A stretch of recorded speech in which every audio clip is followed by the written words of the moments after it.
ketika kewarasan pikirannya muncul, dia sadar ternyata IKN yang dibangun di tengah hutan dengan kontur tanah yang berbukit-bukit memang mustahil dapat diselesaikan sesuai impian liar Mulyono. Sehingga dia sendiri akhirnya gusar bahwa IKN bakal jadi kota hantu.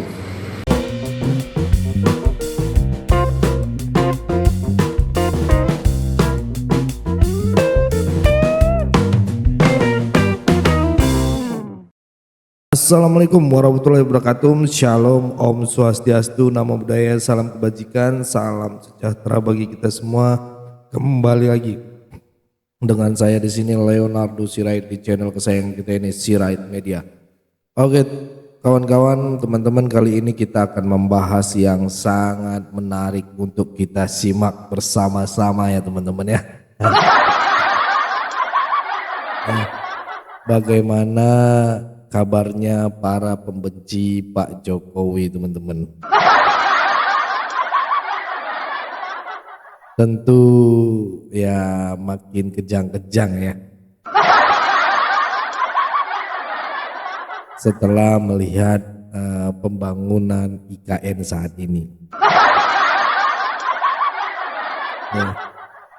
Ya, yang katanya IKN akan mangkrak.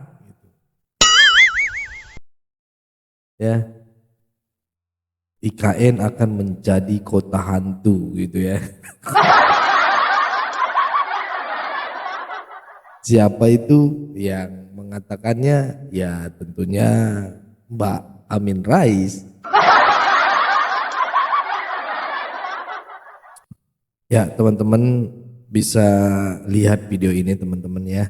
Ini ada IKN bukan kota hantu gitu ya. Emang siapa ya yang mengatakannya bang gitu ya? IKN bukan kota hantu. Ya tentu Mbak Amin Rais dong. Siapa lagi kalau bukan Mbak Amin Rais, teman-teman? Teman-teman bisa lihat ini ya, yang katanya mangkrak, mana mangkraknya ya, yang katanya menjadi kota hantu, mana menjadi kota hantu, orang sebagus itu kok. Kemudian megah lagi gitu ya, pembangunannya terus berlanjut, mana yang mangkrak ini, mana, coba lihat. Ya, luar biasa loh ini IKN teman-teman ya. Kejang-kejang nggak tuh mereka tuh.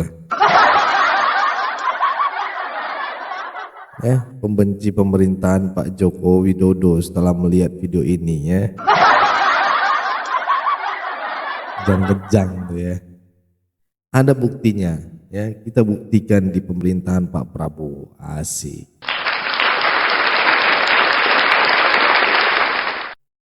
Bahwasannya Pak Prabowo tetap melanjutkan program IKN di mana yang telah diawali oleh pemerintahan Pak Jokowi. Karena Pak Prabowo menargetkan pada tahun 2028 pembangunan IKN ini bisa selesai dan bisa dipakai teman-teman ya.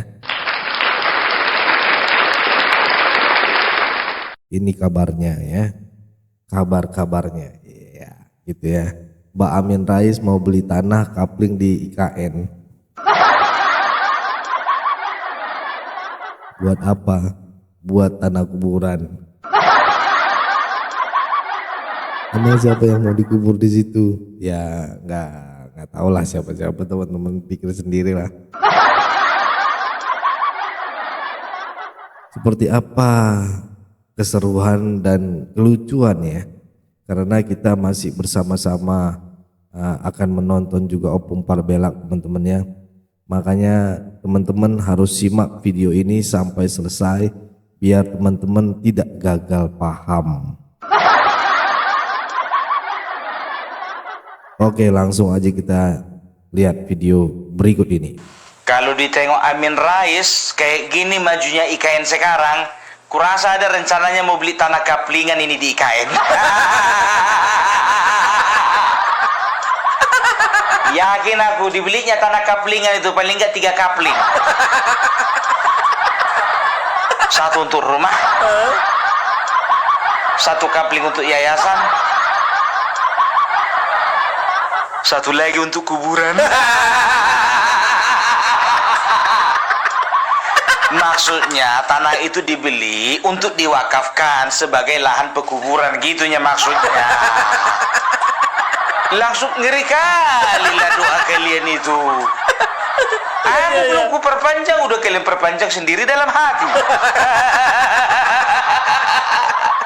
Coba kalian tengok dulu, cantik kali kain ini kan? Iya. Aku takut kalau misalnya jujur aja aku bilang, ya kepingin aku sebetulnya mengatakan ini. Aduh, pengen kali lah aku ke IKN, tapi takut aku. Kenapa takut? Takut nanti dibilang begini, dasar opung parbela nggak tahu diri. Kemarin rencana mau ke Solo, dibilang kepengen ke Solo, diongkosin sama para penggemarnya. Sekarang udah selesai dari Solo, mau pergi ke IKN pula dia.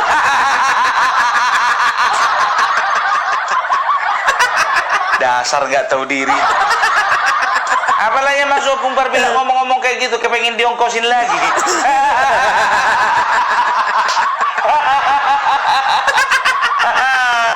Enggak lah, enggak salah lagi. Coba lihat dulu cantiknya IKN ini. Salah lagi. Iya. Dan tahu ndak kalian, kemarin ya waktu Lebaran ya IKN itu dibuka untuk umum dan ramai pengunjung. Cuman Amin Rais saja yang bilang itu kota hantu. Agak aneh ya. Pakai bahasa Inggris lagi City of Ghost.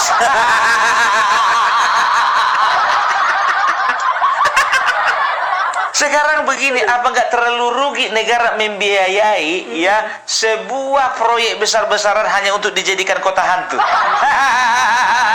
Benar. Aduh, ya kecuali semuanya negara itu jual tanahnya itu kepada orang-orang seperti Amin Rais untuk dijadikan tanah kuburan, baru itu menjadi kota hantu. Abraham Samad beli tanah untuk kuburan, Refli Harun beli tanah untuk kuburan, Said Didu beli tanah untuk kuburan, Iya. Din Samsudin beli tanah untuk kuburan, Ikrar Nusawati beli tanah untuk kuburan. Nah, jadi sebetulnya manusia-manusia model-model Rocky Gerung, Refli Harun dan segala macam, terutama Faisal Assegaf itu, ya, kurasa satu-satunya daerah yang kusebutkan tadi, Faisal Assegaf yang belum pernah pergi ke IKN karena nggak ada ongkosnya. Makanya Faisal Assegaf bikin YouTube-mu. Buat podcast gitu. Lalu kau bilanglah begini, ya kan, teman-teman aku sebetulnya kepengen lo ke IKN tapi nggak ada ongkos.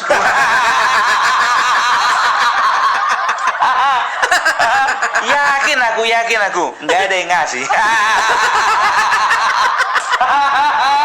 ada yang ngasih. Rocky Gerung beli 3 kapling, 1 kaplingnya untuk kuburan.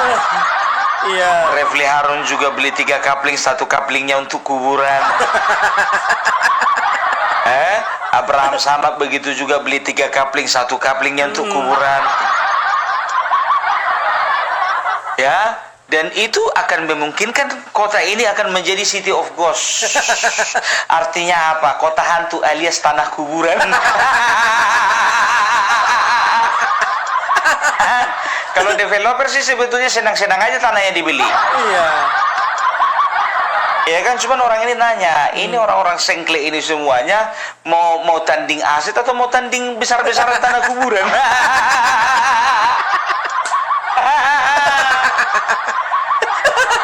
Padahal kita udah tahu kan siapa yang dikubur pertama kali.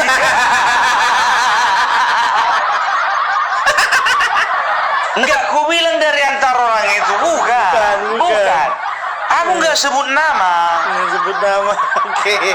Iya kan? Ya biasanya nggak usah lah kita bahas lagi itu.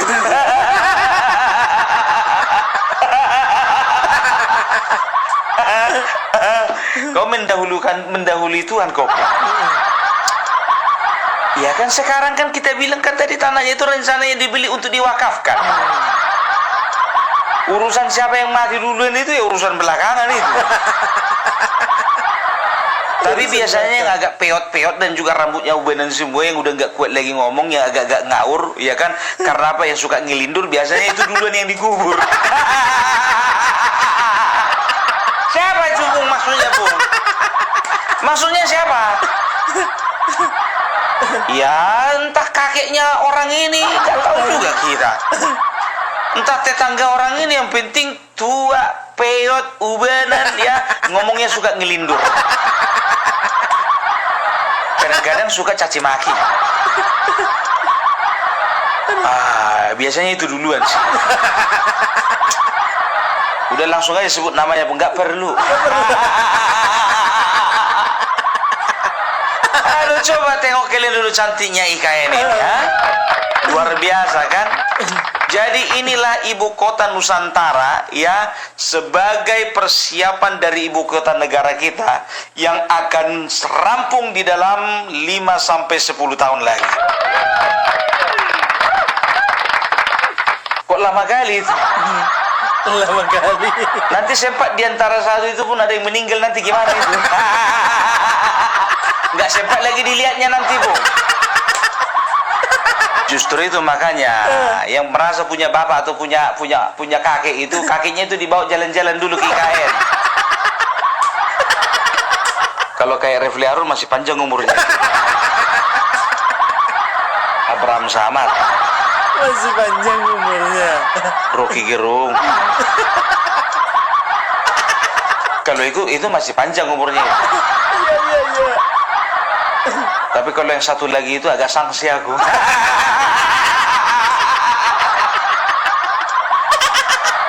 Bung, kasih dulu Bung, spill dulu Bung inisialnya Bung. Tahu ndak kalian, jujur aja, orang-orang yang disebutkan tadi adalah orang-orang yang menyebarkan, ya, semangat pesimisme terhadap pembangunan IKN, ya. Padahal coba kalian perhatikan dulu, ya. Kalian perhatikan dulu bagaimana bagusnya, bagaimana megahnya, bagaimana mewahnya IKN ini, ya. Coba periksa kalian dulu, sekarang diantara mereka, apalagi yang punya channel, ada nggak yang berani bahas IKN? Iya.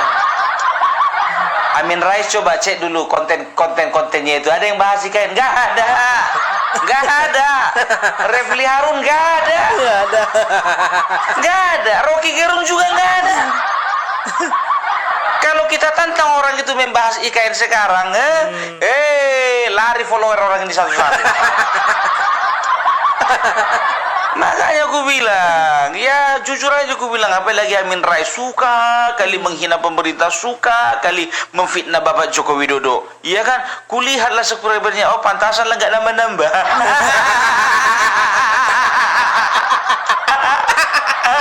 Kalau orang mungkin kalau dari Rocky Gerung, ya, masih bisa belajar tentang kata-kata, kan begitu. Belajar bagaimana cara bersilat lidah yang baik. Iya. Iya kan? Yang A bisa belok ke kanan, yang B bisa belok ke kiri, kan begitu. Yang nggak berbenturan bisa dibikinnya berbenturan. Itulah ilmu dari Rocky Gerung. Dari Refli Harun, bagaimana cara menyerang lawan, ya, dengan modal seadanya. Kan itu kan dia orang ini kan selalu menggunakan modal seadanya, kan begitu. Rencananya mereka mau melengsarkan Joko Widodo, ya kan? Tapi forum mereka cuman dihadiri cuman 20 orang. Iya kan? Adili Jokowi, gantung Jokowi. Yang datang cuman 15 orang. Nggak ada pasangan. Nggak tertarik orang datang ke situ karena apa? Ya, karena kecil kali uang transportnya. Tapi gimana pun juga, ya, banyak orang berpikir, ya, bagaimana caranya membuat sebuah pergerakan dengan dana yang minimal.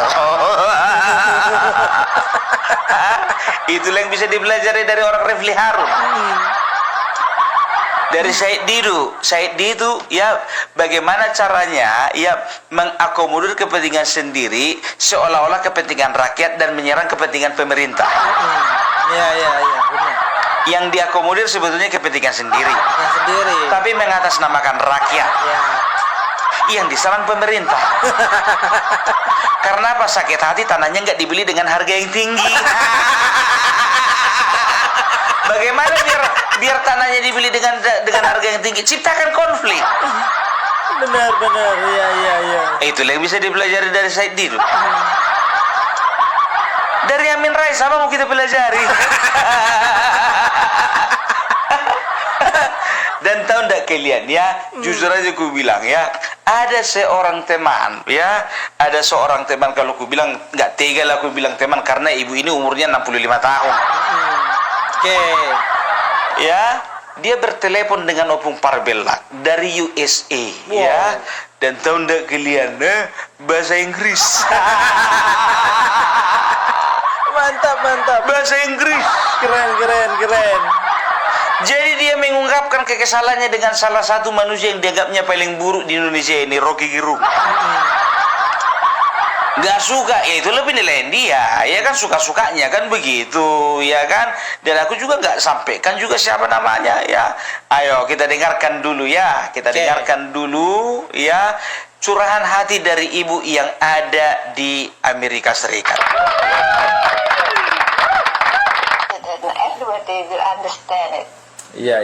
Like the educated one or the one that, maybe from the village, thing like that, they understand what you're talking about because it's easy. The language that you use it, not politic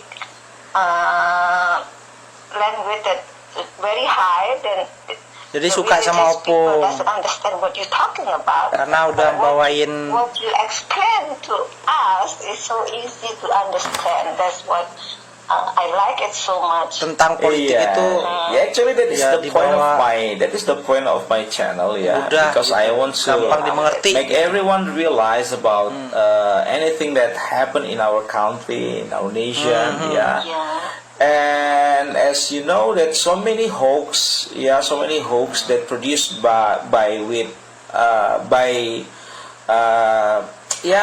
evil people, the bad people, and then I was really concerned about that, yeah. And I tried to how to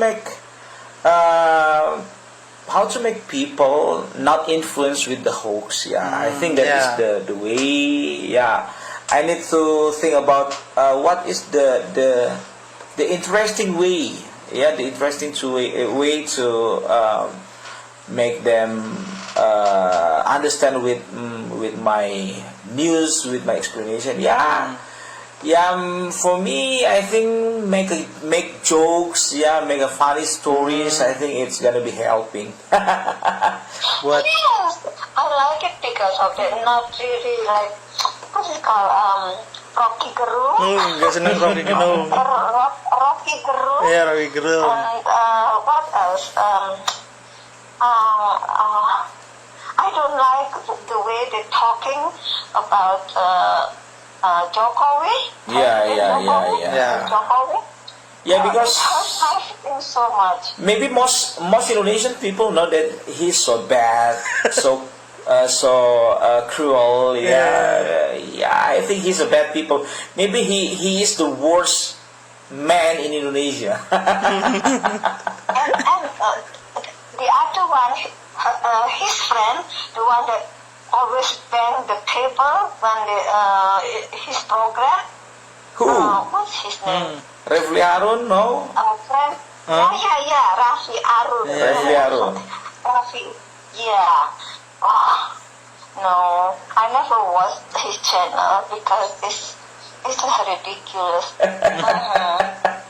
Iya. Yeah. Thank you so much for support my channel. Yeah, actually by watching my channel, it means you really support me. Every day. Every day. Yes, every day. Yeah. Every day after work because I'm a Mantap. nurse, so I work at 3 to 11 shift. So after work, like right now it's 11:56 here. So I'm still watching your program. Wow. Wih, keren. Wonderful. I send you the Wonderful. picture. I send you the picture. Yeah. I saw the Yes, I picture. just watched it here. Yeah, that's right. So, thank you so much for calling me back. Okay, with pleasure, ma'am, with pleasure. Thank you so much. See you. God bless you. Okay. God bless you also. Bye-bye. Bye. Udah kalian lihat Pemparbelak Boso Londo. Boso Inggris. Bahasa Inggrisnya keren. Bahasa Inggris pas-pasan. Ya enggak apa-apa, sing penting iso. Daripada nggak Orang bisa. ngisi-ngisi nih, koyo pengacara nang kono kuwi. Sopo arane? Firdaus. Firdaus Wibowo. Habis dia diledekin sama Hotman Paris, Pak. Bahasa Inggris apa itu? Datang dia menjawab bahasa Inggris kejawen.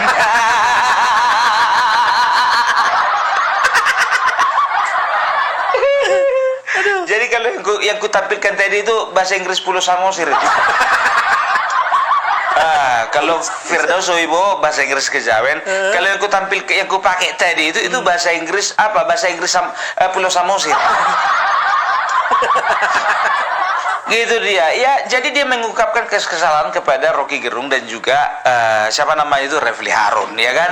Jadi karena apa? Karena mereka itu apa namanya bisa dikatakan penebar hoax nomor 1 lah. Halo, selalu memutarbalikkan fakta, memutarbalikkan hukum, memutarbalikkan apa namanya kata-kata. Pandai kali orang ini jago. Jujur aja gue bilang jago. Tapi jujur lah gue bilang, nggak semua pintar disenangi semua orang. Nggak semua orang pintar. Ya.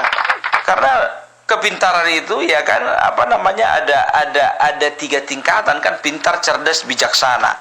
Kalau pintar banyak orang pintar, cerdas banyak orang cerdas, tapi nggak semua orang bijaksana. Nggak semuanya orang bijaksana. Begitu ya kan. Nah, dia suka kali dengan Opung Parbelak karena apa? Opung Parbelak itu kalau membawakan sesuatu, padahal politik itu hal-hal yang apa namanya tingkat tinggi. Tapi Opung Parbelak itu selalu membuatnya how to make it easy. Bagaimana membuatnya supaya sederhana gitulah. Bisa dipahami oleh masyarakat gitu loh. Ya, jadi sebetulnya para pembenci-pembenci Jokowi, ya pembenci Bapak Prabowo, ya pembenci Pancasila dan juga NKRI ini, ya bisa dikatakan mereka itu berusaha ya untuk menebarkan semangat-semangat pesimisme, semangat apatis ya di tengah-tengah masyarakat ya. Jadi bisa dikatakan ya sudahlah ya, Indonesia ini ingat ya, saat ini Indonesia itu sedang diperhadapkan dengan sebuah tantangan ya. Apa itu ya? Bagi kalian yang sudah nonton mengenai kebijakan yang dilakukan oleh Donald Trump ya, tarif 32% ya, 32% ya, 32% terhadap barang-barang ekspor dari Indonesia ke Amerika itu menjadi sebuah tekanan ya, dan sebuah kejutan ekonomi bagi bangsa Indonesia. Karena apa ya? Yang biasanya kemarin itu hanya sekian persen ya, ternyata mereka memberlakukan 32% ya. Jadi sebetulnya ini hati-hati ya. Ini isu-isu seperti ini akan digunakan oleh pembenci Jokowi, pembenci Bapak Prabowo ya, harus untuk hati-hati. sekali lagi menjelek-jelekan pemerintahan. Mereka akan bilang, ya ingat ini akan dipakai lagi. Mereka akan bilang bahwasanya negara tidak mampu ya, bahwasanya presiden kita tidak mampu, bahwasanya bangsa ini dibawa ke situasi yang lebih buruk lagi. Kan begitu? Yaudah, nggak usah hiraukan mereka ya. Presiden kita dan juga para menteri kita lebih tahu bagaimana menangani masalah ini daripada mereka sendiri. Biar sok tahu. Kan begitu ya. Kalau orang ini selalu itu yang ditebar itu adalah spirit ketakut-takutan, menakut-nakuti bangsa, menakut-nakuti masyarakat, menakut-nakuti rakyat. Bagaimana bangsa ini akan hancur, bagaimana negara ini akan rusak, bagaimana negara ini akan bobrok, bagaimana negara ini akan bangkrut. Itu aja yang ditebarkan orang ini, nggak ada yang lain gitu loh ya. Jadi kalau berbicara, kalau ku bahas nanti masalah ini ya jadi panjang nanti jadinya. Karena apa? Panjang bahasannya ini, ya kan? Kalau sudah berbicara 32%, kenapa ada 32% tarif ya? Oleh karena ini. Bangsa negara-negara mana saja yang dikenakan tarif ya oleh Amerika Serikat ya, negara ini. Kenapa harus dinaikkan tarif? Karena alasannya begini. Apa solusi bagi negara-negara yang dinaikkan tarif barang-barang ekspornya ke Amerika? Ya, solusinya begini. Panjang. Betul. Panjang gitu loh. Bukannya aku nggak mau bahas, tapi itu next video lah. Boleh nanti. Iya kan? Itu dia. Atau mau kita bahas sekarang? Siapkan Panadol atau Paramex. Biar Opung jelaskan sedikit ini. Kau kuliahmu bidang apa sebetulnya? Iya. Ngomongin politik, yes. Hukum juga, yes. Bahasa Inggris jago, tuh kan? Mengenai TNI, oke. Sepak bolehlah sedikit. Sekarang kau mau bahas ekonomi ekspor impor.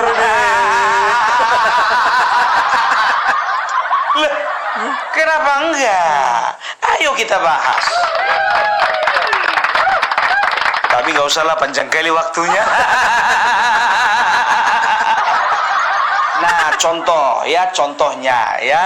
Jadi kalau misalnya kita ingin mengirim barang, ekspor barang, katakanlah komoditi, barang-barang kerajinan ya, barang kerajinan tangan seperti taplak meja, setelah itu ada sofa, setelah itu ada kursi, ada lukisan, ukiran segala macam ya.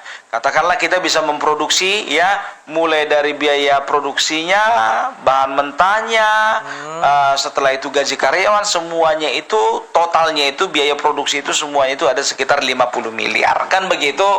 Nah, kita jual lah ini ke luar negeri, katakanlah ke Amerika Serikat dengan harga 100 miliar kan begitu. Nah, begitu nyampe lah barang-barang ini, katakanlah 5 kontainer kita kirim ke sana, nyampe lah 5 kontainer ini di Amerika Serikat. Amerika Serikat akan memungut pajak sebesar 10%, katakanlah 10%. Artinya apa? 10% dari 100 miliar adalah 10 miliar. Kan begitu ya. Jadi untuk biaya produksi ditambah pajak ada sekitar 60 miliar. Ada marginnya itu sekitar 40 miliar. Ada profit sekitar 40 miliar. Nah, jadi 40 miliar ini bisa dikatakan cukup lah ini ya, untuk sebagai profit perusahaan atau juga untuk kembali lagi untuk sebagai biaya produksi dengan jumlah yang lebih besar lagi. Kan contohnya seperti itu kan. Nah, sekarang Indonesia itu sudah diberatkan dengan kenaikan tarif 32%. Jadi kalau misalnya kita ingin mengekspor barang dengan volume yang sama ya, katakanlah biaya produksinya 50 miliar kan begitu, yang kita kirim juga sama-sama 5 kontainer. Begitu nyampe di sana kita dikenakan tarif ya 32%. Artinya apa? 32 miliar. Ya, biaya produksi ditambah dengan tarif, artinya ya ada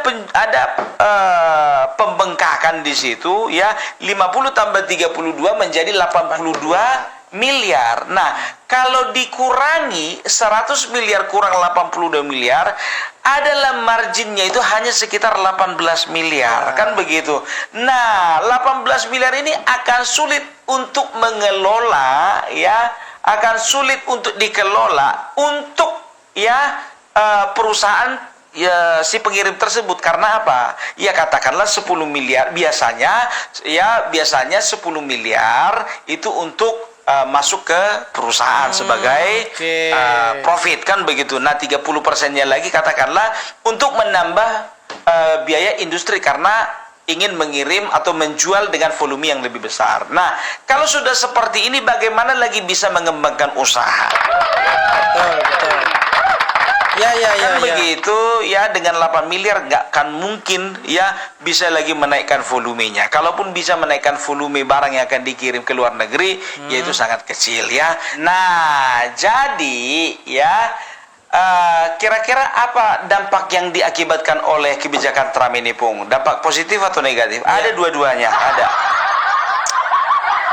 Tapi kayaknya dampak negatifnya yang lebih banyak. Karena kita tahu ya kan, barang-barang di luar negeri ini ya, dan juga banyak komoditi-komoditi, contohnya barang elektronik, emas dan segala macamnya ya, itu tergantung dari harga dolar. Dari dolar Amerika Serikat gitu loh ya. Jadi sekarang itu sebetulnya ya, Indonesia kan juga sudah sudah masuk ke jadi anggota BRICS ya. Jadi kalau misalnya Indonesia sudah menjadi anggota BRICS, itu artinya apa? Indonesia siap-siap harus berseberangan dengan yang namanya Amerika Serikat. Oke, cukup segitu dulu teman-teman ya. Berikan tanggapan teman-teman yang menonton video ini, bagaimana ini menarik sekali nih. Dengan tawa-tawanya ya teman-teman ya, penjelasannya sangat luar biasa. Kita upload dulu ya. Itu ya teman-teman, pesan saya pokoknya tetap jaga persatuan Indonesia, jangan mau dipecah belah, jangan mau diadu domba, karena NKRI harga mati. Saya Leonardo Sirait mohon undur diri, bye bye.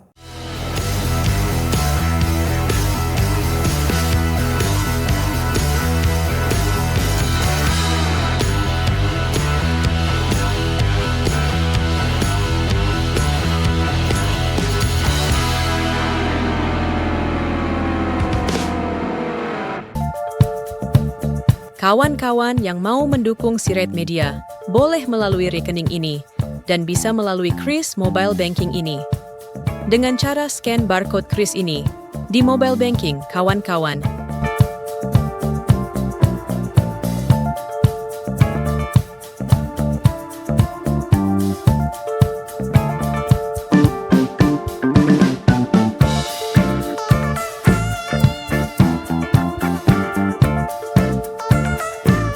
Dan jangan lupa juga mendukung pelayanan di yayasan kami melalui rekening ini dan bisa melalui Kris Mobile Banking ini. Dengan cara scan barcode Kris ini di mobile banking, kawan-kawan. Berapapun itu sangat berguna bagi pelayanan kami. Mari terus kita suarakan suara rakyat jelata dan terus berdampak bagi Indonesia. Terima kasih.